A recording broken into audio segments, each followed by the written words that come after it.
அண்மை செய்தி வரும் திங்களன்று சென்னை உயர்நீதிமன்ற புறக்கணிப்பு போராட்டம் என வழக்கறிஞர்கள் அறிவிப்பு ஒன்றினை வெளியிட்டுள்ளனர். இது தொடர்பான அண்மை செய்தியை பார்த்து வருகிறோம். கூடுதல் விவரங்களோடு நமது செய்தியாளர் மதியழகன் இணைகிறார். வணக்கம் மதியழகன். மேலும் மாற்றியமைக்கப்பட்ட 3 குற்றவியல் சட்டங்களுக்கு எதிர்ப்பு தெரிவித்து திங்கட்கிழமை நீதிமன்ற புறக்கணிப்பு போராட்டம் நடத்தப்படும் என சென்னை உயர்நீதிமன்ற வழக்கறிஞர்கள் சங்க தலைவர் ஜி மோகனகிருஷ்ணன் அறிவிப்பு ஒன்றை வெளியிட்டிருக்கிறார்.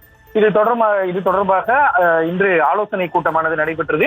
சென்னை உயர்நீதிமன்ற வழக்கறிஞர் சங்க பொதுக்குழுவினுடைய ஆலோசனை கூட்டம் இன்று காலை நடைபெற்ற நிலையில் அந்த கூட்டத்தில் எடுக்கப்பட்ட முடிவுகள் குறித்து அச்சங்கத்தினுடைய தலைவர் ஜி மோகனகிருஷ்ணன் செய்தியாளர்களை சந்தித்தார். அப்பொழுது இந்த சட்டம் என்பது ஏற்றுக்கொள்ள முடியாது என்றும் இது வழக்கறிஞர்களுக்கு எதிரானது என்றும் கூறி இதற்கு எதிர்ப்பு தெரிவிக்கக்கூடிய வகையில் வரும் திங்கட்கிழமை நீதிமன்ற புறக்கணிப்பு போராட்டம் நடத்தப்படும் என அவர் அறிவித்தார்.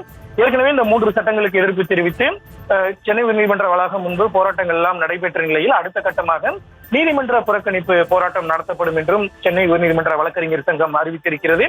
இந்த 3 சட்டங்களுக்கு எதிர்ப்பு தெரிவித்து மதுரையில் இன்றைய தினம் நீதிமன்ற புறக்கணிப்பு போராட்டம் நடைபெற்று வரக்கூடிய சூழலில் சென்னை உயர்நீதிமன்றத்தில் வரும் திங்கட்கிழமை நீதிமன்ற புறக்கணிப்பு போராட்டம் நடைபெறும் என்றும் அறிவிக்கப்பட்டிருக்கிறது.